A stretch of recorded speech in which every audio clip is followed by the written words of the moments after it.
Hello again, everyone. Welcome to another episode of Game Pass Grab Bag, your weekly podcast for reviewing games of the Game Pass collection, bring you two unique perspectives this time around. I'm your hardcore gamer host, Andrew, and only with me today because Liz wanted to take a break and we were going to skip this episode, but me and Keith were like, you know what? We'll fill the dead air. So with me is our mediocre gamer, Keith. Hello. Yeah. You know, we wanted to keep bringing something out here, and obviously it's not as exciting with just two of us, but we'll make the best of it. We'll do what we can. We figured worst case scenario, people would like this maybe better than no episode. Maybe. I mean, you know what this means, Andrew. What does it mean? It's you. It's me. It's a boy talk episode. I'm not calling it boy talk. We got to come up with a better name with this. Boy talk is going to stick. You just watch. I called the last episode Boy Talk. Is it just going to keep being Boy Talk? Is it going to be Boy Talk 2? Yeah. Or going to be like some other gaming consoles here that just don't come up with new clever names and just keep adding new numerical numbers? No, obviously it's going to be Boy Talk 2, Return of the Boys. And Boys is definitely going to have a Z. And that was just that was a joke and a dig at PlayStation. I actually am kind of envious that PlayStation just kept it simple. And they just keep increasing the numbers. And then you got Xbox here just, let's keep pulling something out. But I also think it's funny that people always kind of dig on Xbox for kind of coming up with random names. But no one digs at Nintendo. You know, you got Nintendo, then it came out with Wii, just W-I-I. And then it came out with the Wii U, which I was confused with that. I didn't know it was a whole new console. I thought it was just like a expansion. And that's why that console didn't sell very well. Yeah, well, I don't recall it being very good either. I mean, it was sort of just an upgraded version of the Wii and somewhere between that and a Switch, but it wasn't really a Switch because you always needed the TV. I don't know. I didn't have one. Yeah, I don't know anyone who had one, honestly. My sister has one. I wasn't. My oldest stepson, he was playing the other day at my sister's house, and I was watching him play it. The Wii U? Yeah, you can. Weird. She still has one that's fired up. Apparently, my nieces and nephews still play it too. See, I knew everyone had a Wii, no one had a Wii U, and now everyone has a Switch. The only thing I'd say is my sister and her family, they've been a Best Buy family forever. I mean, I worked there at one point too, but yeah, they all work at Best Buy, so they always have tons of electronics. So did they become devoted to Best Buy because of you? No, they were the one who got me. My sister was the one who got me into Best Buy. Oh, so yeah. I was a geek squad. But so me and Keith figure we just bring you some news, maybe some updates on some games that we covered, some good news, some bad news. Hopefully we come up with a better name for this episode before we have to call it Boy Talk 2, Talk of the Boys, or whatever. Well, I'm not trying to come up with any other names, so I don't think we're going to come up with a better name. Hopefully we do. But we took a week off because the next 2 months, honestly, probably more than the next 2 months, it's going to be very busy. So we kind of figured like, hey, this is probably the best time that we can maybe take a little break. But by the time this episode comes out, our next big game that this is one of my biggest excitements. I think I'm more excited for this than Redfall. But Minecraft Legends will be out on April 18th. So if you're listening to this, by the time it's out, it should already be out. I am very excited for Minecraft Legends. I don't know about you, Keith, but just something about it. To me, it's one of those like really simple like PvPs. And I'm excited for it because this is the first time there's a multiplayer game that's not super sweaty. Like I am really looking forward to just play with some people on Minecraft Legends because it's kind of a third person with like tactical RTS strategy kind of elements. And just the last trailer they had about the PvP, it got me so excited. So I didn't watch it. You didn't? Shocker. No. I don't. It came out like a month ago. I don't know. Maybe I watched it. I'm excited for it though, just because I don't know. I like I'm trying to think of the best way to say it, but like I don't know, the universes of games that just get expanded into other genres. So like Minecraft Dungeons wasn't great, but it was good fun. I haven't picked it up since we played it, honestly, but I remember it being a good game and it was fun to play. So I like when they can take something like Minecraft just out of its traditional element and change it into something different. And then so I think the real time strategy aspect is going to be fun of it. Like I kind of think of like Halo and Halo Wars, right? Halo's, Yeah. very well known series, but I don't know, they did a good job with Halo Wars as a real time strategy. And it was just kind of a fun, fresh way to play the game. So I'm excited for Minecraft Legends for sure. And as anyone known who has ever listened to this podcast, I just absolutely love like real time strategy games. It reminds me, like, I loved Overlord back in the day on the Xbox, and I think Xbox 360 came out on. That game is super fun where you're just playing one person, you're controlling things like Pikmin's like that. There was a PvP game I played with one of my friends back in high school on the original Xbox called Goblin Commander. I gameflied that game, and it seems very much like Minecraft of like you're kind of building troops and leading an army. I don't know. I'm super excited for Minecraft Legends. That's coming out April 18th. So like I said, but when you listen to this, it'll probably be out. Another game coming out in April, Homestead Arcana. I told Liz about this, and I know she's excited for it. It looks very much like, hey, Stardew Valley, but you're a witch. So you're kind of, reviving the frontier with spells and planting and farming. I think that'll be actually a lot of fun. Yeah, I was actually just looking at one the other day because I think they had put it on their Twitter as far as like games that are upcoming. I went, oh, that looks fun. I know, like, I don't know, there's something about a game like that's like bright and colorful that immediately, and I think weird because this is sort of what they're going for. It just draws my eye in really quickly. I'm like, I don't know, this looks interesting. I could be into this. And when I was reading about rebuilding the world and all of that, that's the type of style of game I get into. It's the style of game, and I think Liz, if she were here, would agree with me that the one struggle I always fall into is getting distracted with the million different options of things that it's going to let me do. So if you got to collect apples, you are collecting every apple. No, I see. Well, I'm not quite on that. I'll start collecting like 3 apples, and then I'll come across someone who's like, oh, I also need lemons. And I'm like, well, I'm going to collect apples and lemons, but then I'm going to run out of bag space for enough apples and lemons. So then I'm going to have to go back to my base. So I'm going to have to figure out which ones I have more of, and then I'm going to keep those ones. I'm never efficient with them, but man, that's always the funniest thing. We've played obviously numerous of these games, and every time we play them, you do not understand efficiency. I still remember my time in Porsche when we covered that game. You literally just had like one furnace, and you're just like, this took me very long to build like the simplest thing. And it's like, well, why did you build more furnaces? Well, because then I have to keep track of like 10 furnaces, and that's too much work because then I don't know which one has one thing, and I get lost. So I love this style of games, and I don't almost understand why because I'm so bad at them, but they can just be such a fun time sink, and usually they're just, I don't know, they're not difficult enough that you can just sit there and sink time into them. This is just what kills me with like this podcast. I think it's so funny that we've been doing this now, 3 years? Did we pass? We're coming on 4. Oh crap, you're right. But I just think it's funny that like both you and Liz, I feel like you guys you still do the same mistakes of all these games we play. Liz still has these same issues of like finding these glitches and crashing games and stuff. And it's just like, man, will we ever age out of it? I got much, much better on, what was the second time we played the underwater game? Subnautica. Yeah, I was much better about Subnautica. I had multiple vehicles. I had things going on. I learned my lesson in that game, and even I think I was doing pretty well in Ark.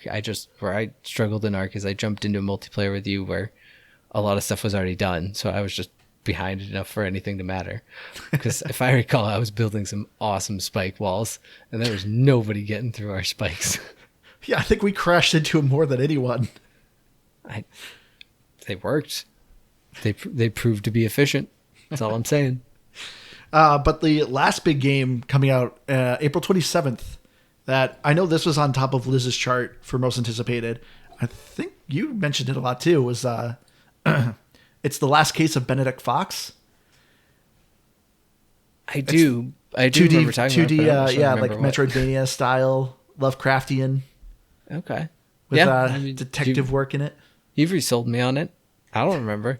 It sounds like the what was the one with George Clooney, the stop motion movie. That's what I think of, even though I'm sure it has nothing to do with foxes like that does. But Oh, Fantastic Mr. Fox. Yeah, Fantastic Mr. Fox. That's That's I'm just going to be so disappointed when I fire up this game and it's not Fantastic Mr. Fox and George Clooney is not a voice actor. I'm like, dang it.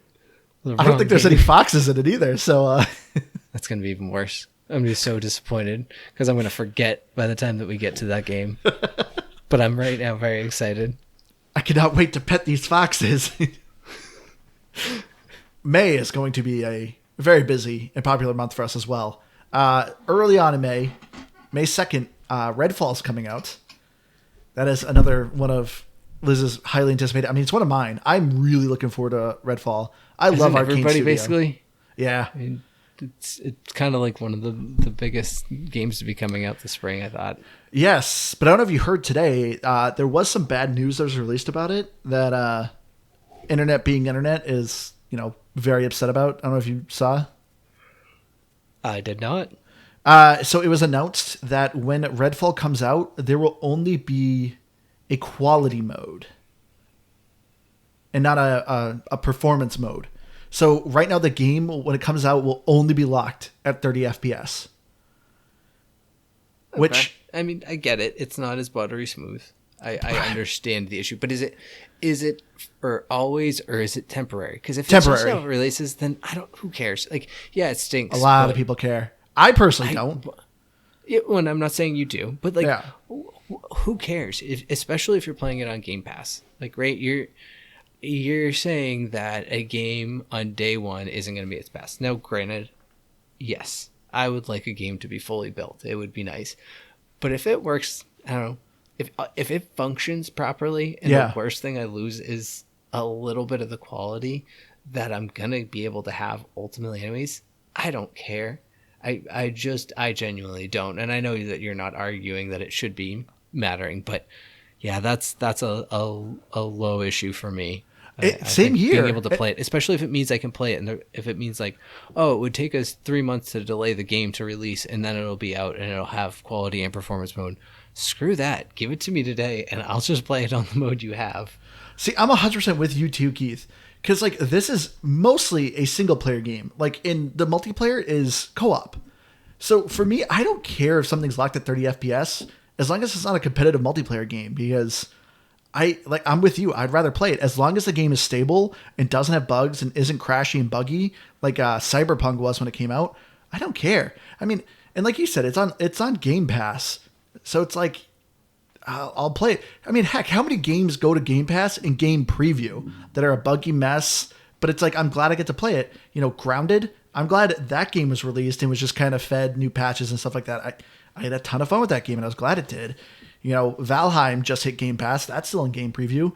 I think it's weird when a game comes out and as long as it gets the preview title on or something like that, people are so more lenient to it. But yeah, here Redfall comes out and it's like, oh yeah, the game's functional. You can play it. It's just locked at 30 FPS at the moment. And yeah, I see a lot of people saying delay the game until you can get 60 FPS. I want to play the game now. I don't want to wait. If the game works, just let me play it. Well, yeah, and especially to your point, is if it's all PvE and I'm not worried about, I don't know, sweaty competitive mode or whatever, I don't care. I genuinely do not care. It's especially if it's actually not buggy. You pointed it out, Cyberpunk, and don't give me a broken game. I don't want a broken game, but I'm fine with a, I don't know, slightly lesser version of it functionally at 100%. That's just, I'm glad it's coming out May 2nd still then. But it is weird of people saying to delay the game until 60 FPS comes out, because it's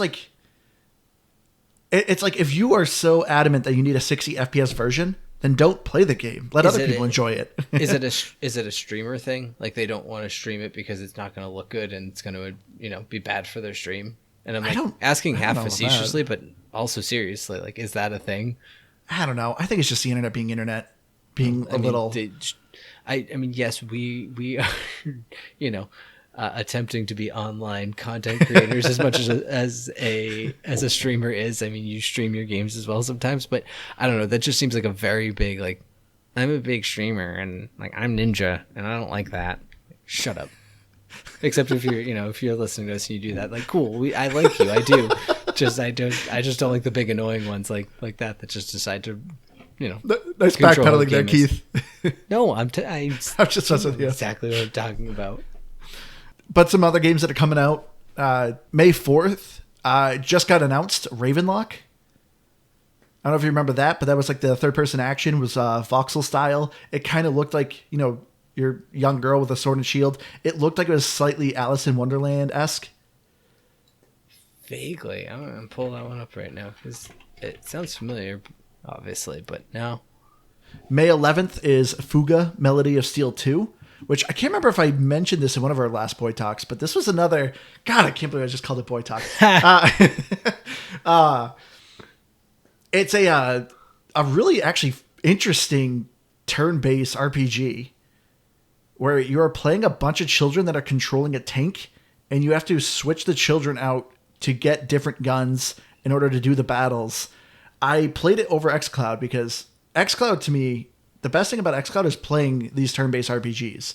I think xCloud is designed for them. But it's really interesting of a story because if you're losing a battle, you actually have the option to sacrifice and kill one of the children pilots that you have, permanently lose them, and use them as the soul cannon. You basically kill a child, suck up their soul, and you have an ultimate weapon to win the fight. So it's like really dark as to how you can play the game. But I actually beat it, and I had a lot of fun with it. So the second one's coming out soon. And then also May 25th, you got Railway Empire 2. That was just recently announced, which, another awesome management game. Always down for that. Great. And then the end of May 30th, we have... It was, I thought this was delayed, but I guess not. But Far World Pioneers. I remember all three of us were very excited for this. This was the Stardew Valley-esque, where you're farmers, but in mech suits. Oh, yeah. This is ringing a bell now. I'm looking at survival game. Yeah, I remember seeing when that was announced during the showcase last year. I was fully into that. I thought I love mech suits. I love farming simulators. Put them together, you got a winning combination. Yeah, no, this looks like it could be some fun. It's all 2D. Yeah, I'll probably be terrible at it as well. But yeah. Wait, what was 2D? Far World Pioneers? Yeah. Did I just do the wrong one then? I think I announced the wrong one then. No, I mean it's like pixely. It looks like it's a survival game. So maybe not. May 30th, 2023. Nope. Yeah, this is a completely different game. What am I thinking? It has Pioneers. Is it called? God, what was it called? I thought it was called is it like Starfront Pioneer? So, then I'm completely wrong. This is so this actually looks like Terraria. Yeah, Far World Pioneer is like Terraria. That's what I was trying to think of. Delayed Lightyear Frontier. Lightyear Frontier. That's close. I literally just typed in mech suit farming game. Now I feel like an idiot. Thanks for finding that, Keith. You're welcome. And was that delayed? It sounds like delays early access as of March 13th with no new date or target date set. I'm like, see, that game I'm looking forward to. See, that's when I got excited, because when I saw the names are very similar. So then when I saw that Far World Pioneers, I was like, oh, is that the mech suit game? But no.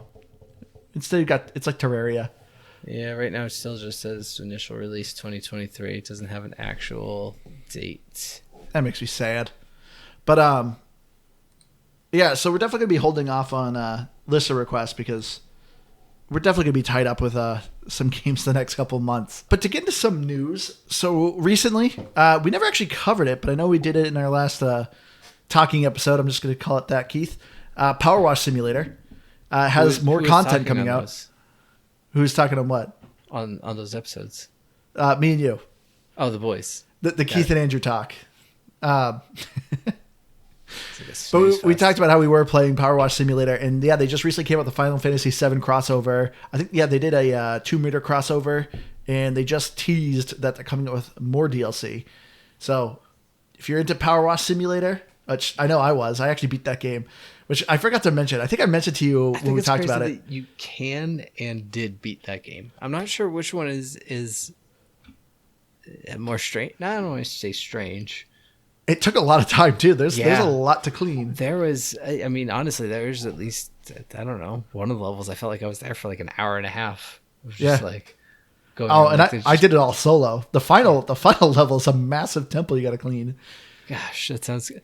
Now, is the DLC they've been releasing, is it free with Game Pass, or do you have to buy that? Some of it was just free. I think the Tomb Raider one you paid for, and the Final Fantasy VII one was free. I might have those reversed, but they didn't say anything with this one. But when you do beat it, you get treated to a original Power Wash Simulator song, which I actually thought was really awesome. Okay. Was it butt rock? No, it was not. It was like indie music. It was like acoustic. Cool. Oh, a little acoustic, a little adult listening. I would attach to this episode, but I don't know if I get in trouble for copyright issues. Yeah, I don't know. I think you can do like less than 5 seconds or something like that, and not. But then again, who's going to be finding this episode? I don't know. I hear they're pretty tough over at the Power Wash Simulator place. Yeah, so here's my question then: if you could choose any game for them to do a crossover with, what would you choose? Brutal Legends, just so they can get Jack Black in it. Oh, I kind of like that. I do like that. He could serenade you as you clean the car. True. You go around like cleaning up the. You're just in hell, right? Is that where you are in Brutal Legends? I don't remember. No, you're in the land of metal. Oh, okay. I forgot. It's a long time ago. And I mean, Jack Black's a hot commodity right now. He just came out the Super Mario's movie, which have you seen it yet, or do you plan on seeing it? I would like to. I mean, I know it's getting mixed reviews, but I actually do want to see it, and I think the kids want to see it too. So I think the only people who are giving it negative reviews are people who don't like Mario. I don't know. Everyone I'm seeing who enjoy Mario is like, no, this is a really good video game movie. There's a lot of weird Chris Pratt hate. And yeah, but everyone's saying, like, if you actually listen to it, they're like, he does a fantastic job. Everyone I'm says, sure. I didn't have any doubts that he would. I like Chris Pratt. I'm not one of the people who hates him, but yeah, I know there was a lot of like, Chris Pratt's doing a bad job, and I don't know. But no, I do want to see it. It seems like there's like, I don't know, people kind of weirdly dogging on it, I guess. But other than that, it looks fun to me. And I think if you go into it, it seems with the mindset of, hey, this is going to be fun, not this is going to be a blockbuster Emmy winner? Academy Award winner. There you go. I don't know award shows. No, I agree. And like, I love a movie like this. I don't know. Did you ever see Ready Player One? I remember it, but I don't think I watched it. So I like it was directed by Steven Spielberg, and I like when he even came out with the movie. He said, like, this is a film, like it's not really a movie. Like he was basically telling people like this is just meant to be a fun popcorn movie. Like, don't take things too seriously or think too hard about it, because it's full of video game pop culture references, and then when you go to a movie and you're expecting that kind of level, like you have so much more fun with it. And like, that's what I expect from Super Mario, of just, it's not going to be super realistic. There's just going to be kind of goofy moments, and you can just have a ton of fun just watching it. Cause it's like, not every movie needs to be super deep and explain everything and, got to follow all the rules. It's just have fun with it. No, and there's nothing wrong with a movie like that, obviously. But honestly, that's not generally why I watch a movie. I watch a movie because I just want something. The sex scenes? Well, obviously, I mean, all of those Disney movie sex scenes. But I want to just put on a movie to just, I don't know, entertain me. Yeah. I want to laugh at it. I want to enjoy the explosions. Maybe, a little butt crack action here and there. Maybe I want to enjoy all those things, but at the same time, every so often one of those really deep movies, and that's great, win all your awards, and everyone can have hour-long conversations about it. I'm just gonna have fun watching Super Mario Brothers. That's what I want to do. Yeah, but I want to also get into some pretty bad news, unfortunately. Arc 2, since we just covered Arc 2 has been delayed to 2024. So it's got a pretty severe delay, and I guess it's because they're using Unreal Engine 5, and they're kind of having issues with it. So they ended up delaying it all the way to 2024. That's crazy. But I wonder if that's going to be a little bit of undersell, over deliver. Like, it's going to be delayed to 2024.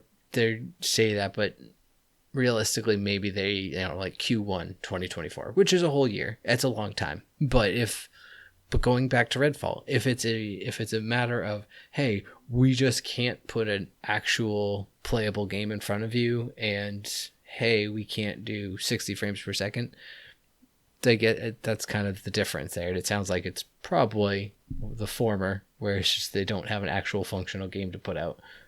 Yeah. What was the actual release date supposed to be? I know this year, but I think in May. Oh, wow. It was supposed to be very soon. That's why we did Arc. Oh, because right. we had a lot of people requesting. The new one was supposed to come out, and Arc 2 is supposed to be more focused, and I think like single player-esque focused. Right. But that's not even the worst news. The worst news is Arc is the original servers are going to get shut down, and they're coming out with basically a Arc 1 next gen version, or I guess you could say current gen version, but it's supposed to be an updated version of the Arc game. And so the original servers are going to get shut down, and they'll be coming out with new servers for this new updated Arc. But you have to pay for it, which I think is $50. And so you'll get the updated Arc version, and I think you'll also get Arc 2. So you're also kind of pre-ordering it. But the thing that sucks is Arc 2 is a Xbox launch exclusive. So I don't think there's a PlayStation version announced yet. I'm assuming it's probably a 1-year deal. So if you're a PlayStation user, you're just really getting boned. It's like, hey, you've been playing Arc and probably spending a lot of money and time in it.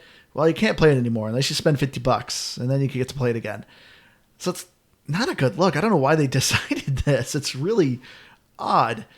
Because even if you're going to isolate a bunch of your player base like that, that's I know. And after we covered Arc, like people who play this game have sunk hundreds of hours, and it will sink money too. Because, if you want to get a really good egg, like people will sell dinosaur eggs and like actually charge money for it. And there's a lot of people who are forking over cash. And then it's just like all that stuff's going to be gone.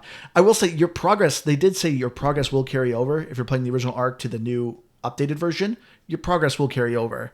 But it's behind a paywall, which is just a really odd choice. And I wouldn't be surprised, but I didn't see an announcement that the updated Arc version will be on Game Pass. Arc 2 is going to be on Game Pass, and Arc is currently on Game Pass, so I would expect it to hit Game Pass, but I didn't see any announcement for it. Yeah, I thought Arc 2 was definitely coming there. Yeah. Arc 2 definitely is, but not till 2024 now. But other fun, exciting news for both me and you, Keith. Vampire Survivor just has new DLC. Yeah, by the time you listen to this, it should already be out. It's called Tides the Viscari.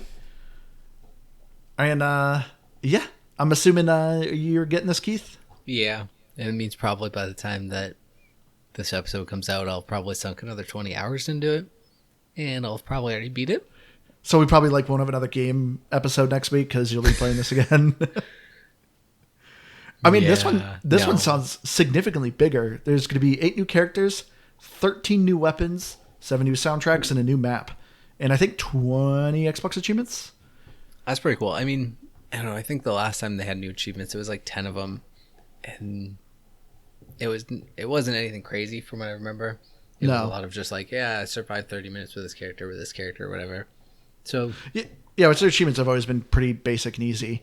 It's kind of, I don't think I will because I think I want to actually play it and enjoy it. But realistically, I think I have enough golden eggs in the game where I could basically just break any character at this point and probably do any of the achievements. So it's kind of the bummer. It's like a fun thing about it that they have this golden egg system that you can really just max out, and I don't know, people get trillions and I don't know, scientific notation into the 20s and all these crazy ridiculous numbers. But it's also like, I don't know, it takes a little bit of the enjoyment out of the game. Yeah. So I don't think I'm going to ruin it that way, but realistically, I'm pretty sure I could probably do it in like 2 hours. Because that's kind of my issue with the last DLC. I enjoyed it, but at that point, I was so like far ahead that I was like, this is really easy. But I'll probably be getting it too. Because once again, this is a great thing about Ponkel with Vampire Survivors that they keep doing. I think it's $2.99 or it's $1.99. Yeah, the last one was $1.99, I think. This one is bigger. Maybe it'll be a little bit more. Yeah, the games are super cheap and the DLC is super cheap. It's just like, man, like how could you not justify that price point? Because you're looking at hours of content for the price of like a soda. Yeah, it really is. And I mean, I actually downloaded it on my phone after we ended up playing it. I don't play it really on my phone, but I have it on there, and I just appreciate that they do it as a non-predatory ad game. Like I think everyone at this point knows, like, there's nothing worse than you download a game, it's free, cool, you play it, and every time you play it, they're like, well, here's an ad. Here's an option to watch an ad. But if you don't watch the ad, we're going to show you an ad anyways, and you don't get the bonus that you would have if you just clicked the ad. Yep. Super you have to wait for the game to progress after 30 minutes, or you can watch an ad. And it's just like, come on. Yeah. So the people or person over at Ponkel, whatever it may be, props to them. They're awesome because they do it right on every front, and it makes it, I guess, in a way, accessible to everybody. But I don't know. They just want to make sure they can get it to as many people as possible. And I think that's also smart too. Like with a game like that, where the word of mouth on Vampire Survivors has already been so good since it came out, that putting it into the hands of people for so cheap, it's just like, I don't know, why wouldn't I? I know. I miss the days of like old smartphone games where things actually just cost like $1 or $2. Yeah, you just paid $2 and you just had a game, and then you had a game. Yeah. Maybe every now and then they'd add a couple new features that you could upgrade it if you wanted to for another couple bucks, or they just release a new version and then that would be another $2. Like I think there was a good chunk of time. You remember the Bloon Wars games? Or maybe not Bloon Wars, but I bought all Bloons TD? Bloons TD, yeah. But I bought all of those games, I'm pretty sure, up until like they started going free to play and doing all the weird stuff with that now. So yeah, I loved those games, and I would pay the $4 and I'd just have a Bloons game. It was awesome. They were a ton of fun. Not anymore. Yeah. But another quick update, since we just recently covered Atomic Heart, they just came out with a patch that finally fixed the achievements, because I know we were complaining about that there was a handful of achievements that just weren't working anymore. Will it just give me them if I log into the game? No, I tried.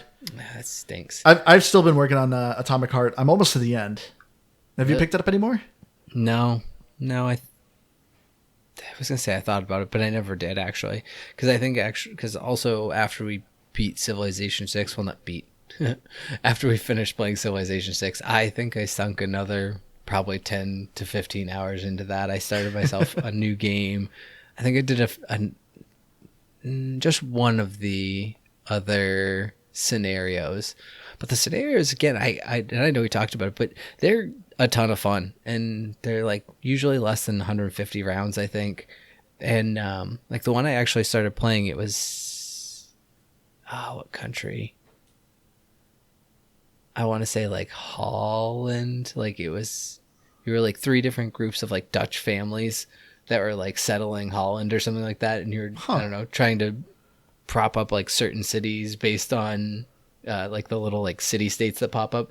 So there's actually like cool little things that you do that it's not about winning by science or religion or any of that. So you might actually, Andrew, want to go back and check those out. And you probably have more fun with it than Oh yeah, Civilization to me is a game I always know I could just pick up. So that's true. I know you don't dislike it, but yeah, I was thinking just more the scenarios. Oh no, I remember like every time I was online, like you were always constantly playing. I'm like, man, Keith really loved this game. But it's just Civilization's just one of those games. Like if I don't know what I want to play, I can just pop it in and I'll have fun with it. Yeah, and you can play it for 10 minutes or 10 hours, honestly. But it's such an easy game to pick up and put down just because of the turn-based nature of it. So yeah, I sunk a bunch more hours into it after that. Yeah, but that's what's been nice about like this week where we haven't been covering a game, as I've been able to finish Chorus or Chorvs, which the ending battle was really disappointing. It wasn't bad, but it was just I was hoping for a little better. But I really liked Chorus. I actually did pick that back up for a little bit. I was playing some. I didn't get to the end, obviously, but yeah, I started it back up after we finished it, but didn't finish. It is still fun. I liked it. Yeah, and then I've been trying to finish, like I said, Atomic Heart. But yeah, my coworker gave me her PlayStation 4, So I just finished The Last of Us, which I've been really wanting to play that because after the TV show, I was like, I really want to play this game. And I was actually really impressed of like how close The Last of Us TV show followed the game, but was different enough that it wasn't just like, oh, I'm just watching one long cinematic essentially. It actually changed things up enough. But one thing that was very surprising, like in The Last of Us game, or no, after watching the TV show, I thought there would only be like a handful of infected people. But in the game, it's like, no, they're everywhere. Just whatever reason, the TV show, I guess, didn't want to pay the money to have more infected people on the screen. But no, I had a lot of fun with Last of Us. But at this point, couldn't they just not even CGI, but like, I don't know, AI them or something? That actually is true. Yeah, just AI created some monsters. There we go. Yeah. Well, what was that? What was that one? I think your brother had sent it the other day. I don't know. It was a recent. They were showing off one of the new engines, and how they like basically created just a small section of the map, and then the AI generated the rest of it, just based on that. No, I didn't see that. Oh, it was wicked cool. It was in conjunction with a car company. Huh. I'll have to see if I can find it and post it maybe like on our page or something. It was really cool. And like, so, cause I was thinking about it, right? So they built this like small section of a map, and then they just gave it to the AI to build the rest of this much larger map. Like, think of how you could like turn that into a roguelike so easily, right? I like that's your first thought. You're like, how can I get a roguelike out of this? Well, right. I mean, they're already procedurally generated. So throw like an intelligent AI behind it. It could be like creating weapons on the fly. It could be creating, monsters or enemies on the fly, like within the confines of certain things. It just creates you almost like a new game every time you play it. It would make it hard to strategize because it would be ever changing like that. But how cool would that be? How far away do you think we are from a fully created AI game? I mean, from the sounds of that, I would say 5 years or less. And, yeah, and I'd say 5 years. I'd say 5 years honestly seems just like, I'm just like, I don't know, that's a safe answer. I feel like 2 years. AI technology stuff is going so quick. I remember when, like the first like ChatGPT just came out. Yeah, it very much was super basic of just like, it was honestly just like an Alexa or Siri of just like you ask it a simple question. But now like today it's insane of like how much it generates. And then the AI art first of all, the realistic pictures that it would try to create were very realistic until you saw like hands and stuff like that. They always had like 6 or 7 fingers, but it's already gotten a world of a difference of like improvement. I would not be surprised if we have an AI created game within like 2 years. Yeah, I feel like it was, I don't know, maybe not the exact time frame, but I want to say somewhere around like the beginning of COVID, just as like a reference point. Like, I don't know, the beginning of 2020, that website, this face does not exist or whatever, was like coming out. It was like, whoa, this is this cool thing. Like, and like, this, I don't know, kind of weird existential thing is looking at people. They're like, that looks like a real person. They don't exist. I forgot about still that kind of website. weirds me out a little bit, but at the same time, that was like the early kind of baby of AI creating things, and now it's just, I don't know, 3 years later, 2 years later, it's already doing just so much bigger things that you're probably right. 2 years is probably much more realistic, but I don't know. I wonder how good it will actually be. And I'm also curious, who gets paid for that? If an AI fully creates a game and then you're buying that game, whoever created the AI that did it, I don't know, and then licensing the engine that it's built on, so like Unreal, I don't know. I mean, there was that free. There was like that AI rapper that got racist and then it got canceled. It was like it got signed to a deal. I'm not even joking. Like I read it.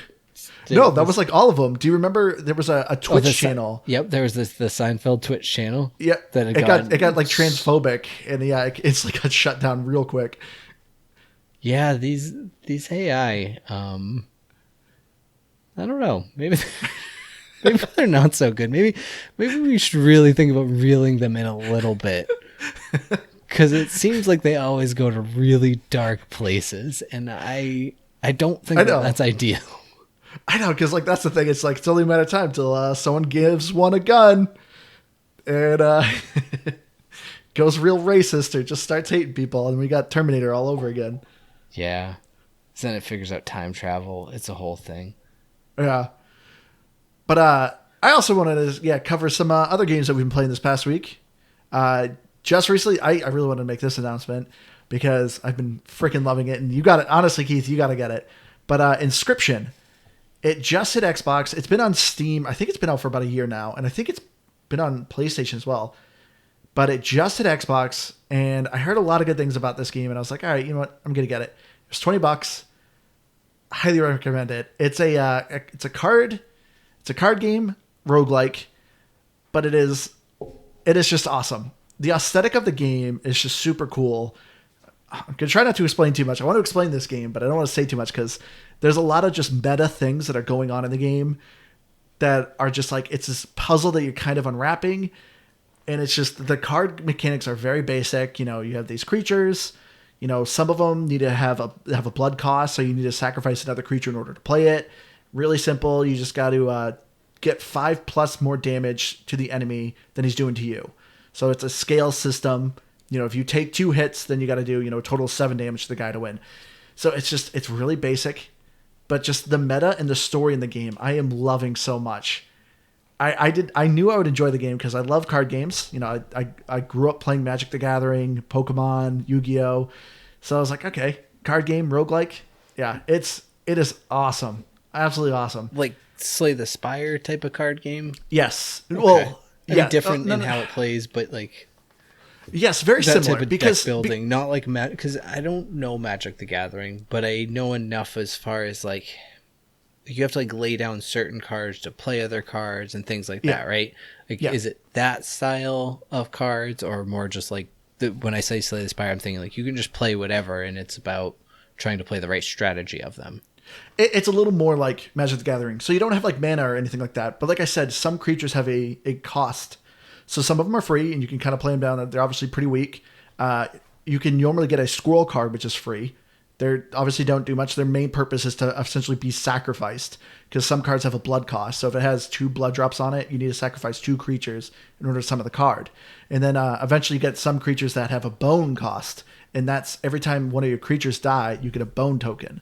So you got to play those creatures by having a lot of your monsters die. So it's interesting of how you're kind of building your deck. But it definitely feels a lot more strategy-based than it does random number generator, which a lot of roguelikes can be like. So you're not building a massive deck. You're just kind of gathering cards as you're playing. And like I said, the game is just so meta, and it just keeps kind of switching on itself. But it's awesome. It's really kind of dark. You know, the whole purpose, you're in this cabin, and you're playing with this kind of demonic figure. You can't see him. He's in shadows. You just see his eyes. And he's essentially kind of like a dungeon master where he's explaining the story and you're traversing this map, the map is kind of like Slay the Spire where you're kind of choosing your routes and you kind of see, oh, if I take this route, I'll hit this and this and this, these points of interest. So you are kind of picking your path and, this person is laying out, this adventure for you, but sometimes he'll cheat to kind of get you to lose. And if you end up losing, you end up going, I don't want to spoil much more, but it's the aesthetic of the game is just awesome. I'm loving every minute of it. Well, I mean, the roguelike card-based aspect of it definitely has my attention. What is it, like $20 you said? $20, yeah. Unfortunately, there was no discount for being like a Game Pass subscriber. I didn't see if it would hit Game Pass. It's published by Devolver, which, a handful of Devolver games go to Game Pass. Yeah, like Loop Hero, for example. That's a Devolver game. Yep, and that's another roguelike that we've been playing. Yeah, that was a nice little transition. That wasn't even on purpose. Okay, I figured that's what you're trying to do. That's enough, Andrew. You've talked enough death about Inscription. Let's talk about a game I can play. Or I did play. Loop Hero. We figured to talk about Loop Hero a little bit because we weren't sure if we were going to do a episode on it because it's really simple. I actually saw this game because another podcast, Aaron and Tommy Super Pod Saga, they actually mentioned on our Twitter that, he played like 100 hours of it on Steam. But Loop Hero, really, really simple.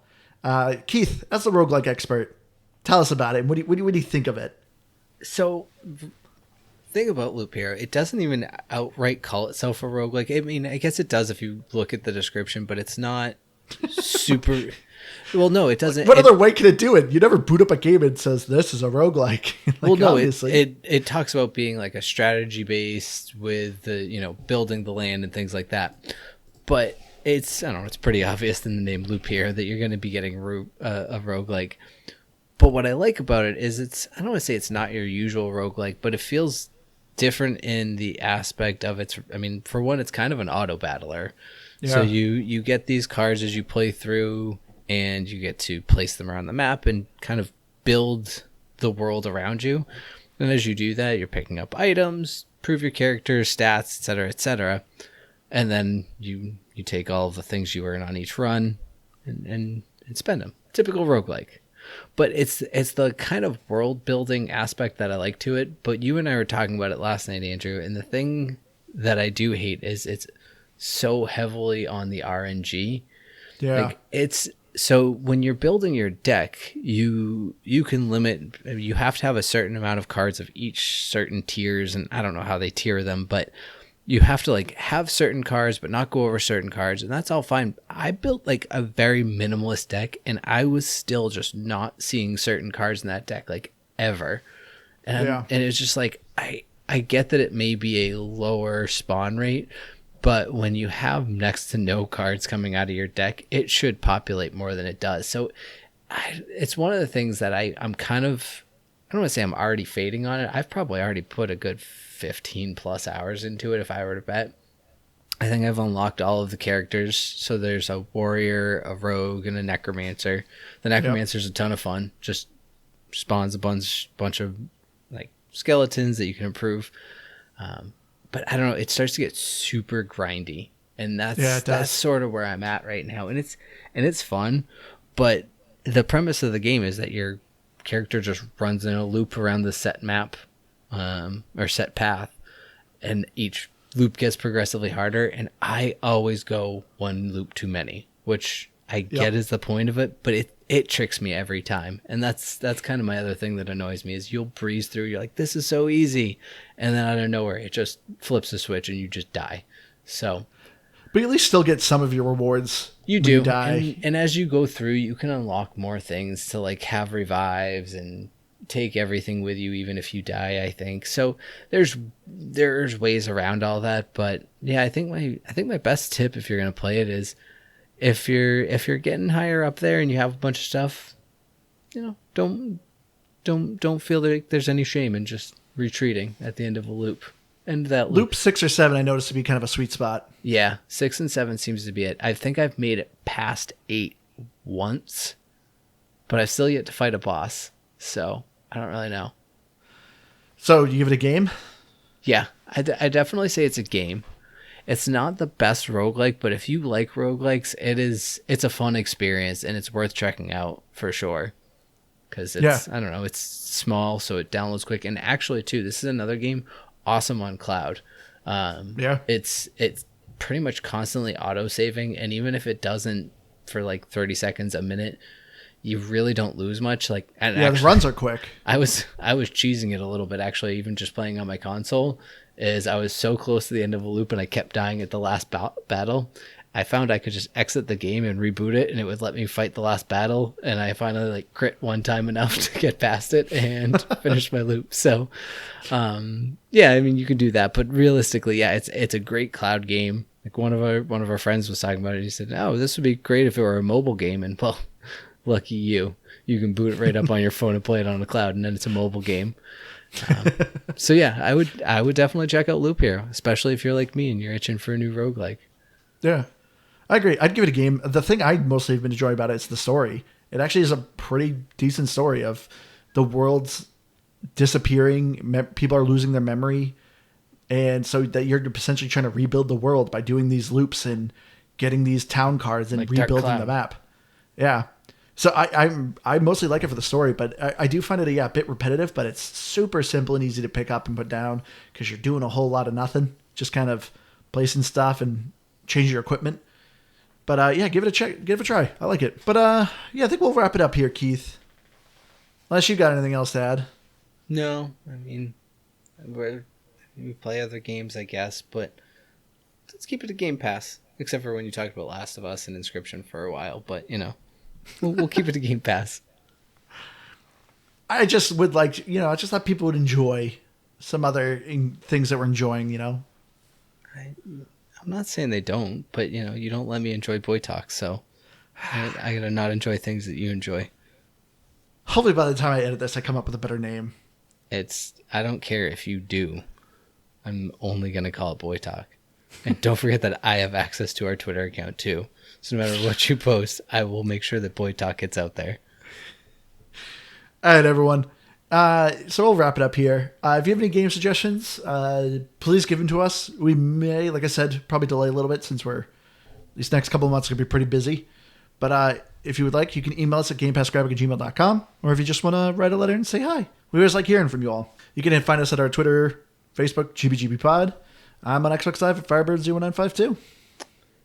I've been Keith. Probably if you want to recommend a game, and basically if you just want a free shout out, just recommend one of the games that we talked about because we're going to play them anyways. Then we can just say you recommended it.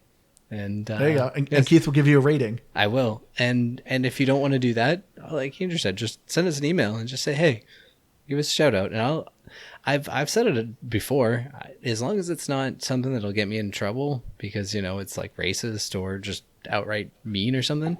I don't know. Maybe say something stupid if you want. I don't care. I have little to no shame. So yeah, do shout out to you and maybe a friend. Write us a message and we'll read it out. Exactly. So that'll be my thing. And then too, just I don't know. I'm trying to push our Discord. I think kind of because I think we could have a Boy Talk channel where girls are allowed to. Anyone's allowed really, but we're just gonna call it Boy Talk because Boy Talk is awesome. God, I hate it so much. Boy Talk is for everybody, Andrew. Not just the boys. All right, everyone. We love you all. We'll see you again next week. Bye.